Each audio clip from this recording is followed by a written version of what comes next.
I always knew my sister would try to destroy my dreams. I just didn't expect her to be so obvious about it. Maybe it's a sign? Bridget's smirk made my blood run cold as I tore through my bedroom for the third time. My passport had to be here somewhere. I'd placed it in my travel folder just yesterday, triple-checked it before bed. Now, less than 48 hours before my flight to Rome, it had vanished. I'm Olive, and I've spent 19 years being the family disappointment.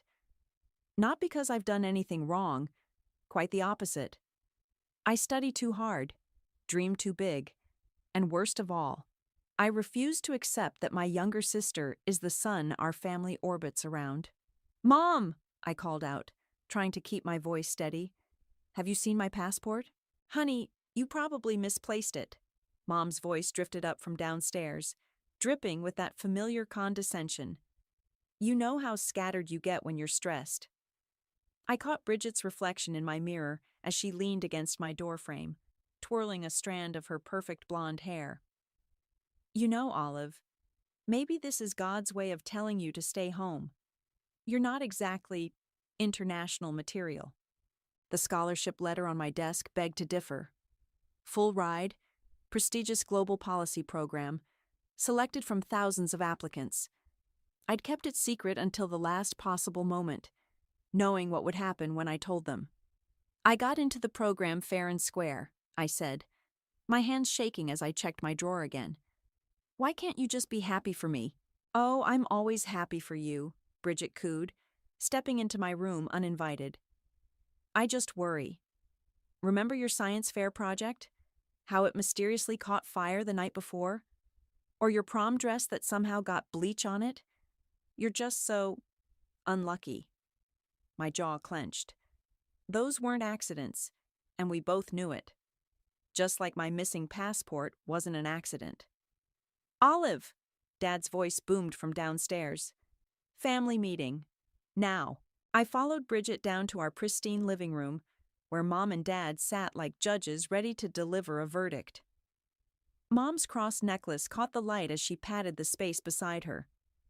"Sweetheart, we need to talk about this scholarship situation." "There's nothing to talk about," I said, remaining standing. "I earned this. I'm going." "Without a passport?" Dad raised an eyebrow. "Be realistic, honey. Maybe this is a blessing in disguise. You're not ready for something like this." "I'm more than ready." "She's just jealous," Bridget cut in, her voice trembling with fake tears. "Ever since I got asked to be youth pastor, she's been trying to one-up me. Now she's making up stories about missing passports to get attention." "I'm not making anything up." But even as I said it, I watched Mom pull Bridget into a hug, shooting me that look, the one that said I was being difficult again, causing problems, hurting my sister. "Olive," Mom sighed, "sometimes God closes doors for a reason. Remember what Pastor Mike said about contentment?" I felt something snap inside me. Not violently, more like a quiet click, a lock turning. "You're right," I said, surprising them all. "Maybe I should pray about it." "That's my girl," Dad smiled, relieved I was finally being reasonable. "I think I need some time alone," I added, heading for the stairs, "to process everything." "Of course, sweetie," Mom called after me. "I'll bring you some tea later." Back in my room, I closed the door and pulled out my phone. My hands weren't shaking anymore as I typed a message to Jamal. "Plan Alpha is a go." His response came instantly. "Backup passport ready. You sure about this?" I glanced at my window, where I could see Bridget in her room across the yard, already on FaceTime with her friends, probably spreading the news of my latest failure. She caught my eye and blew me a kiss. I thought about all the years of sabotage, the constant gaslighting, the way they'd tried to clip my wings while praising Bridget for every minor achievement. They thought they had me figured out, the quiet, compliant eldest daughter who would eventually accept her place in their shadow. They had no idea what was coming. "Absolutely sure," I texted back. "See you at 5 a.m. I heard Mom's footsteps on the stairs, probably bringing that tea she promised. Time to play my part, one last time. After tomorrow, they'd learn that some doors aren't meant to be closed, and that underestimating me was their biggest mistake. I wiped my face, ready to look appropriately devastated when Mom knocked. Let them think they've won. In less than 48 hours, they'd realize just how wrong they were about everything, especially about me. Mom's tea sat untouched on my nightstand, growing cold while I pretended to sob into my pillow. Through my bedroom wall, I could hear Bridget's theatrical phone conversation. "I just feel so bad for her," she was saying. "She's always been, you know, fragile." I checked my phone. 9:47 p.m. Time to set the next phase in motion. I walked downstairs, making sure to drag my feet just enough to sound dejected. "Mom? Dad? Can we talk?" They were in their usual spots. Dad in his recliner, Mom on the couch with her devotional book. They exchanged that look they always shared when dealing with my episodes. "Of course, sweetheart." Mom patted the couch. "We've been worried about you." I sat down, clutching my phone like a lifeline. I need to know if you've seen my passport. The one I lost a few months ago?" Dad's head snapped up. "Months ago? What do you mean, months ago?" "Oh," I said, letting my voice waver. "I guess I never mentioned it. I lost it back in March, right after I got the scholarship news. I was so embarrassed." Mom's face tightened. "March? But you just got the scholarship letter last week." "Actually," I pulled up my email, "I got it in February. I just didn't know how to tell you." "You've been lying to us?" Dad stood up, his face reddening. "For months? Like how you're lying about taking my passport?" I shot back. Bridget appeared in the doorway, right on cue. "How dare you accuse us?" "Mom, Dad, she's just trying to blame everyone else for her mistakes. Again." "I'm not stupid," I said, standing up. "You've been sabotaging me for years. The science fair project? I saw you in the garage with matches the night before. My prom dress? You were doing laundry right before it got accidentally bleached. You're being ridiculous." Bridget's eyes filled with tears. "Mom, make her stop." "Olive," Mom's voice turned sharp, "apologizing to your sister right now?" "No." The word came out calm, certain. "I'm done apologizing for existing. That's enough." Dad slammed his hand on the coffee table. "Go to your room until you can show some respect." I turned to leave, then paused. "You know what's funny? When I lost my passport in March, I went to get a replacement right away. The office said it would take 6 to 8 weeks to process." The silence in the room was deafening. "That was 5 months ago," I continued. "Plenty of time for a new one to arrive, don't you think?" Mom's face went pale. Bridget stopped fake crying. "You're bluffing," she whispered. I pulled out my phone again, this time opening my photos. "Here's me at the passport office. Date stamp, March 15th. And here's the receipt. And look, here's the tracking number showing it was delivered in May." "If you have another passport," Dad said slowly, "where is it?" I smiled. "Somewhere safe, where none of you can get to it." "You ungrateful little—" Bridget lunged forward, but Mom caught her arm. "Olive," Mom's voice trembled with forced calm, "if you're planning something foolish—" "Like what? Following my dreams? Achieving something on my own? Or did you mean foolish like stealing your sister's passport and lying about it?" "I never—" Bridget started. "Save it," I cut her off. "I don't need the passport you took. I don't need your approval. And I definitely don't need your prayers." I headed for the stairs, but Mom called after me. "We only want what's best for you." I turned back one last time. "No, you want what's easiest for you. There's a difference." Back in my room, I locked the door and pulled out my laptop. A message from Jamal popped up. "Everything's set for tomorrow. You okay?" I thought about the years of gaslighting, of being told I was overreacting, imagining things, being difficult. I thought about Bridget's innocent act, Mom's religious manipulation, Dad's dismissive sighs. Better than okay, I replied. They finally showed their true colors. My phone buzzed with texts from Bridget. You're making a huge mistake. Mom and Dad are really upset. Why do you always have to ruin everything? Please don't do this to our family. I blocked her number. Through the wall, I could hear her having another meltdown, Mom and Dad rushing to console her. The golden child's crown was slipping, and she knew it. I checked my hidden backpack one last time. Backup passport, scholarship documents, plane ticket. In less than 8 hours, I'd be on my way to the airport with Jamal. Let them think they'd won tonight. Let them believe their perfect family facade was still intact. Tomorrow would change everything. I set my alarm and lay down, not even trying to sleep. The time for being the quiet, understanding sister was over. Tomorrow, they'd learn what happens when you push someone too far, and I couldn't wait. The house was silent at 4:45 a.m. when I slipped out of bed, already fully dressed. I'd barely slept, but adrenaline kept me sharp as I retrieved my hidden backpack from the crawl space behind my closet. My phone vibrated. Jamal. Outside in 5. You ready? I took one last look around my room.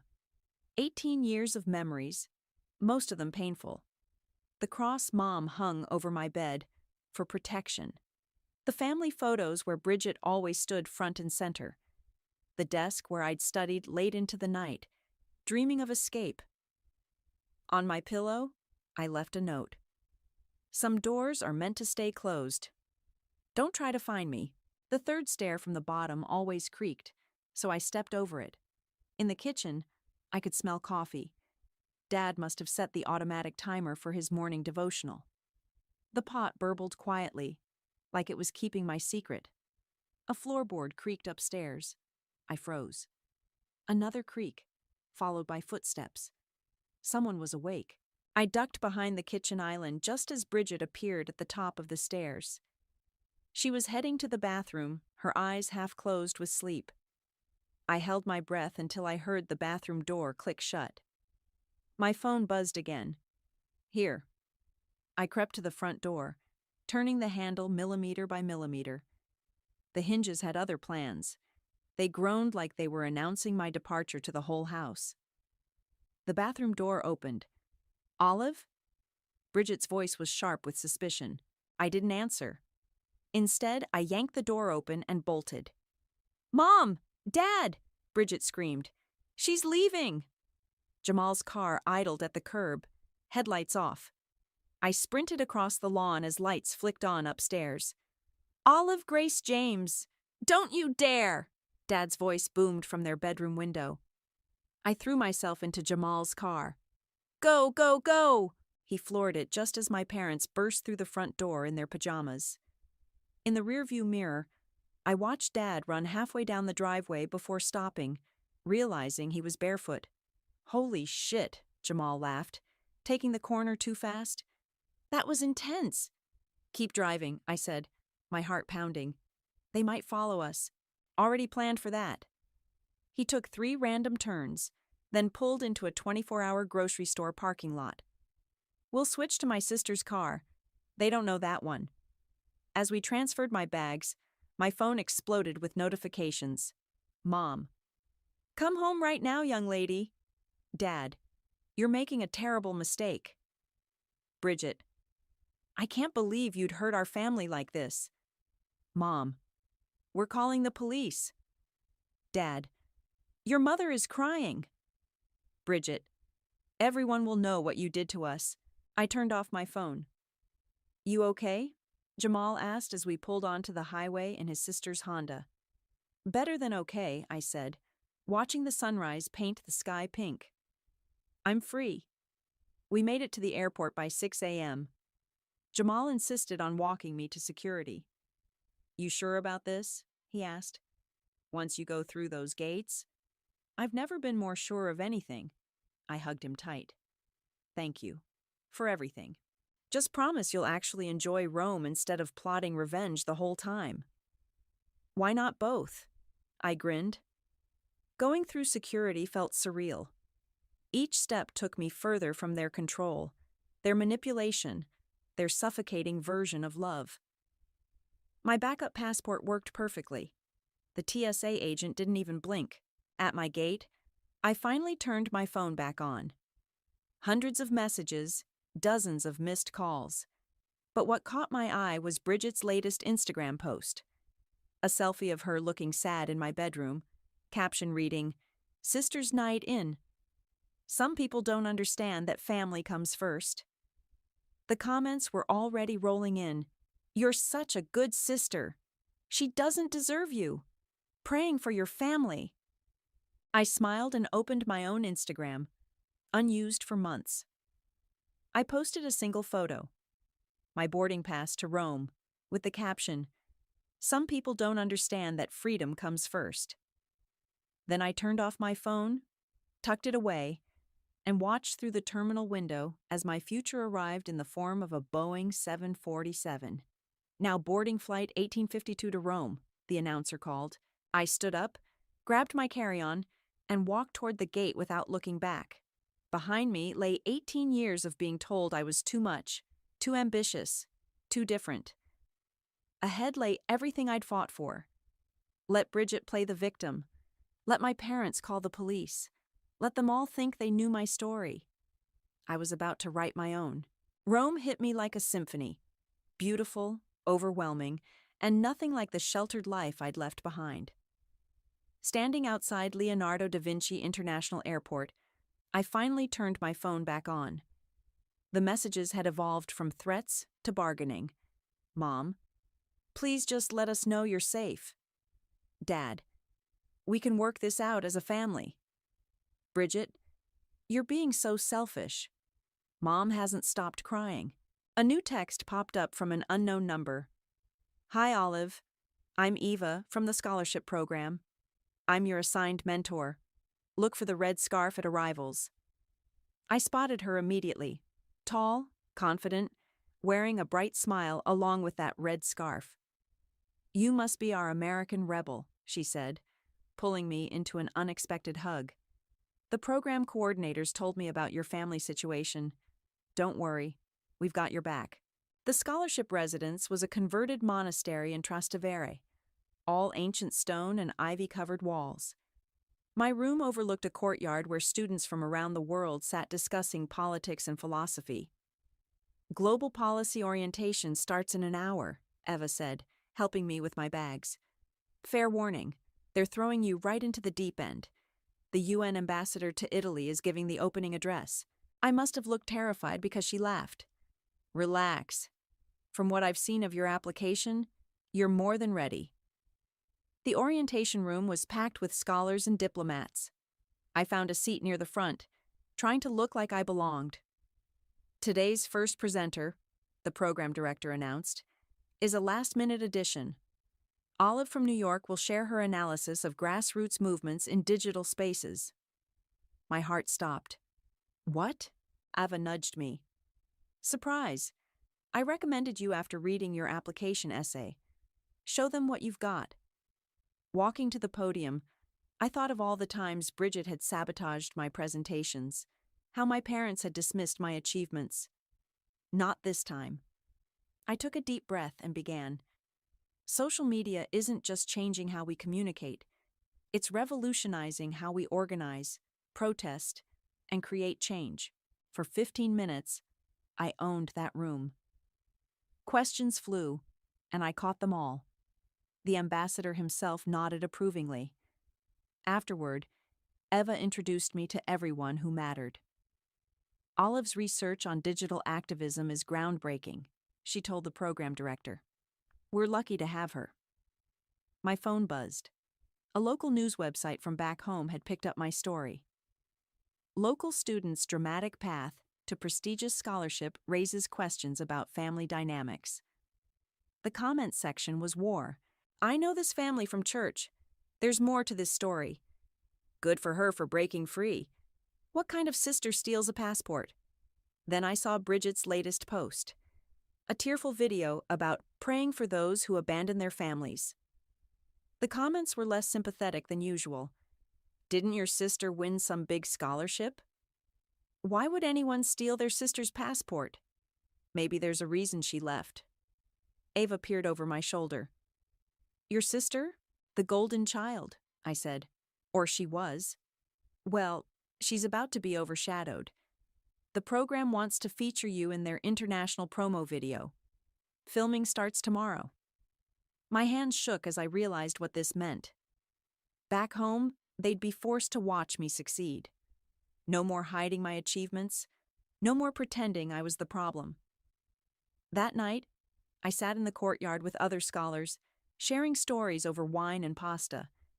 For the first time, I felt seen, understood, valued. My phone lit up with a news alert. Rising Leader Award nominee, announced, Olive from New York, selected for global innovation. Ava appeared with a bottle of champagne. Congratulations, though you might want to check your email first. The program director had written, Your presentation today was exceptional. We'd like you to speak at the award ceremony next month. International press will be present. I imagined Bridget's face when she saw the news. Mom and Dad trying to explain to their church friends why they never mentioned their daughter's achievements. You're smiling, Eva observed. Thinking about home? Thinking about justice, I replied. She clinked her glass against mine. To justice, then, and to the family we choose. Under the Roman stars, surrounded by people who celebrated instead of suppressed me, I felt something shift. This wasn't just about revenge anymore. It was about becoming who I was always meant to be. My phone buzzed one last time. A text from Dad. We saw the news. We need to talk. I turned off my phone and rejoined the group, where someone was proposing a midnight tour of the Colosseum. Let them squirm.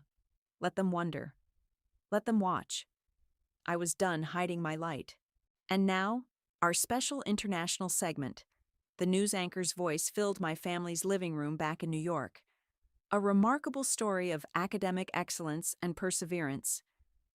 Through Jamal's group chat updates, I could picture the scene perfectly.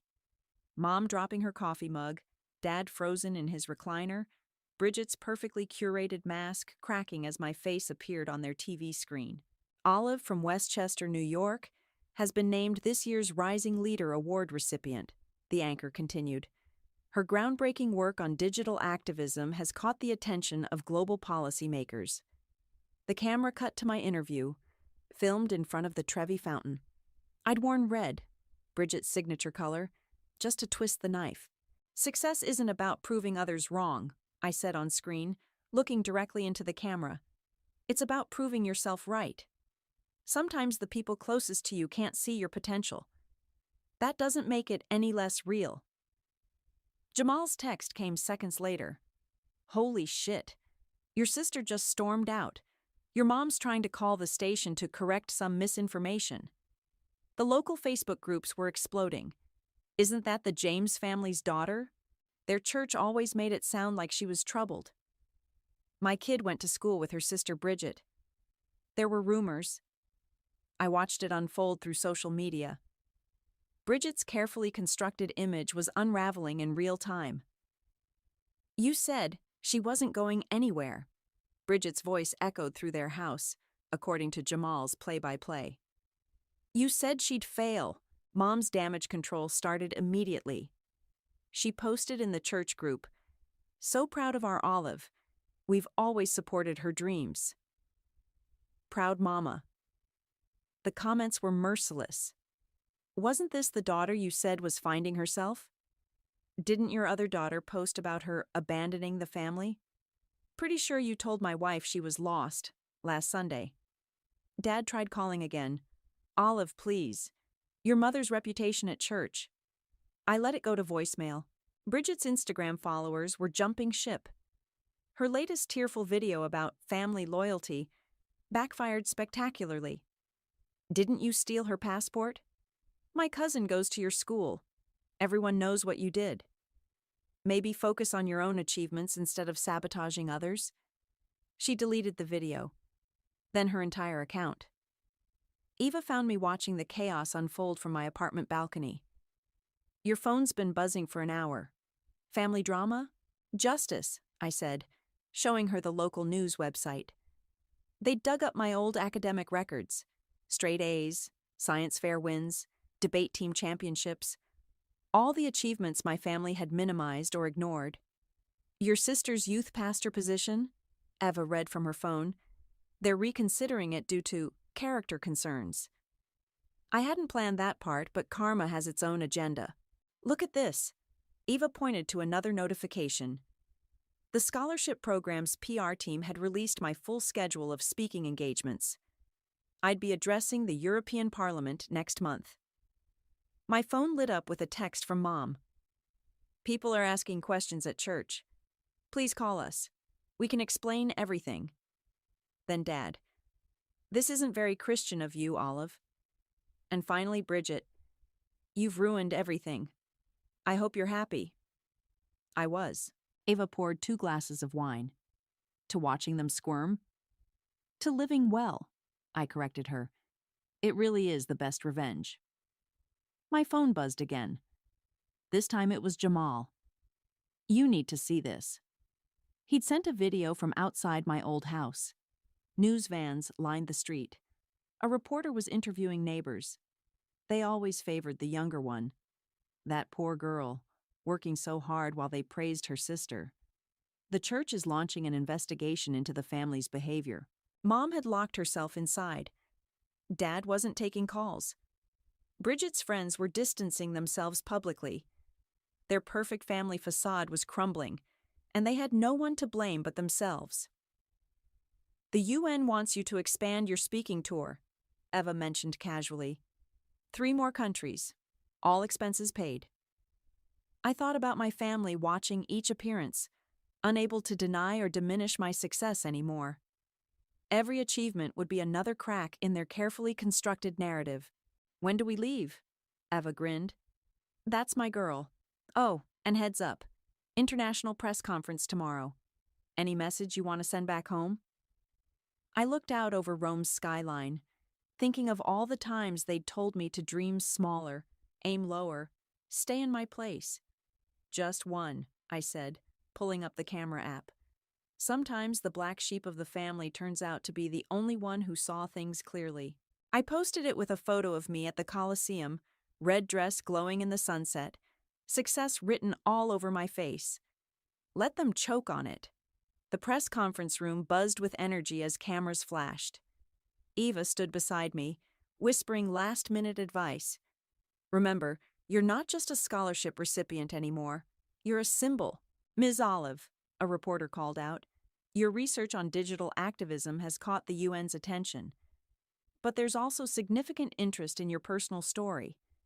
Would you care to comment on the family situation that's gone viral?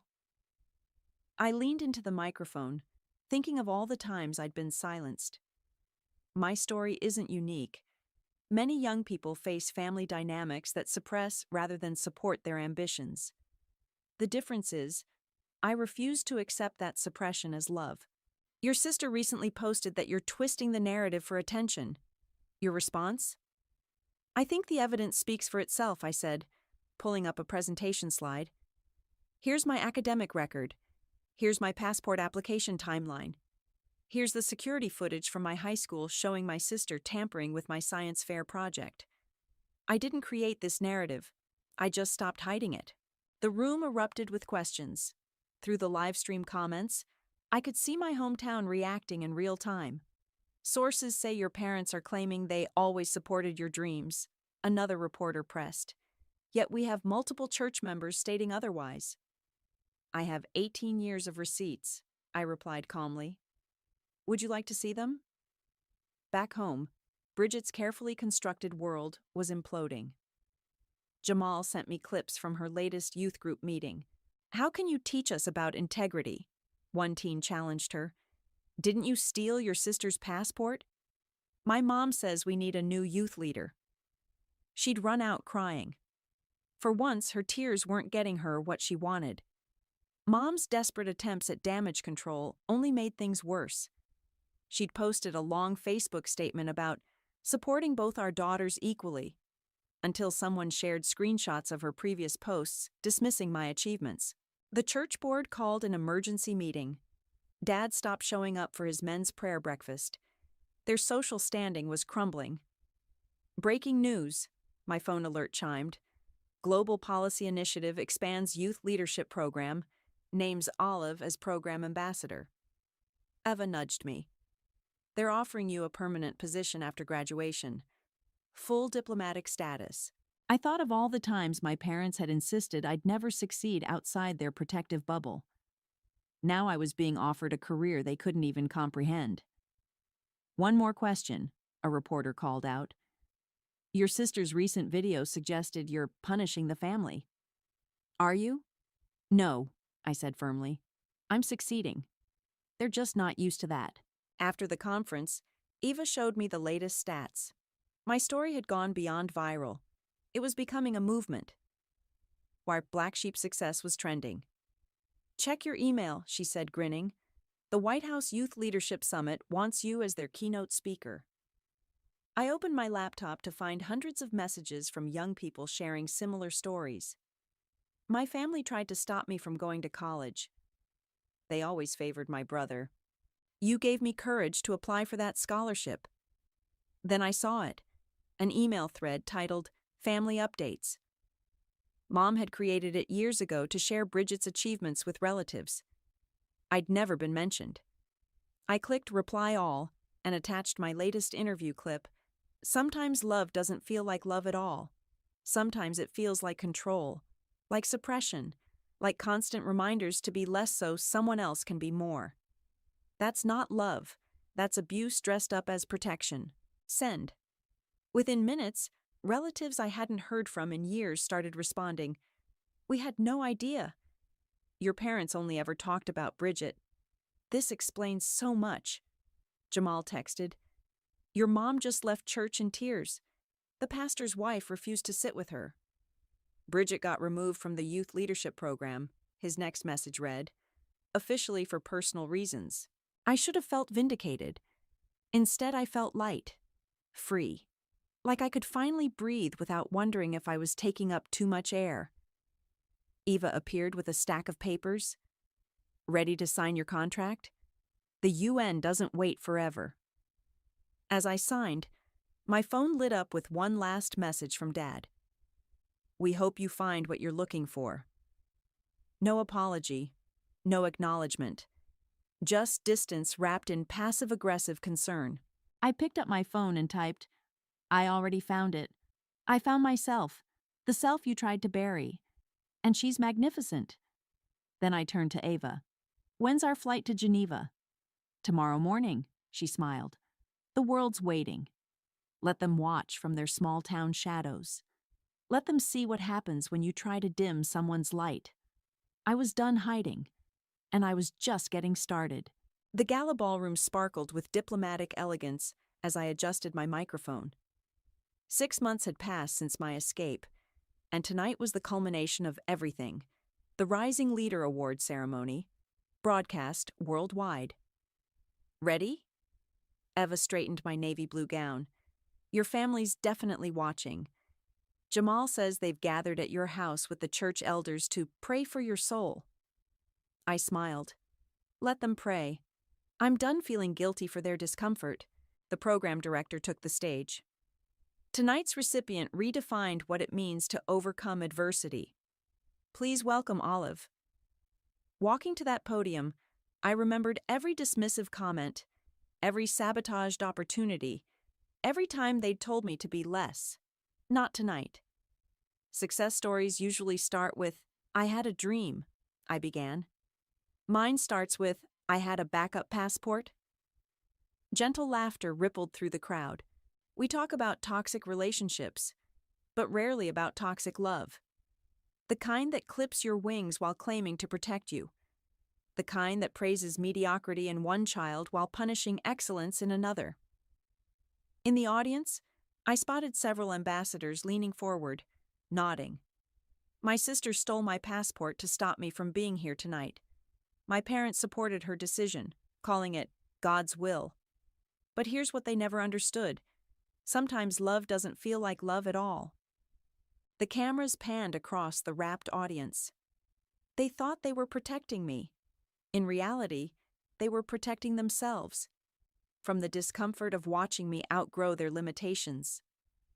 My phone buzzed silently in my clutch. Jamal's update. Your mom just left the room crying. Bridget's trying to live stream a response but keeps getting error messages. To every young person being told to dream smaller, I continued, to accept less, to stay in their place. You don't have to set yourself on fire to keep others warm. Your potential isn't a threat to anyone except those who want to control you. Ava gave me a thumbs up from the side stage. Tonight I accept this award not just for myself, but for every black sheep who refused to graze where they were told. For every scapegoat who decided to soar instead of suffer. The applause started building. And to my family, watching from home, I paused, letting the weight of the moment settle. Thank you. Your attempts to contain me only proved how much space I was meant to take up. Your fear of my light only showed how brightly it could shine.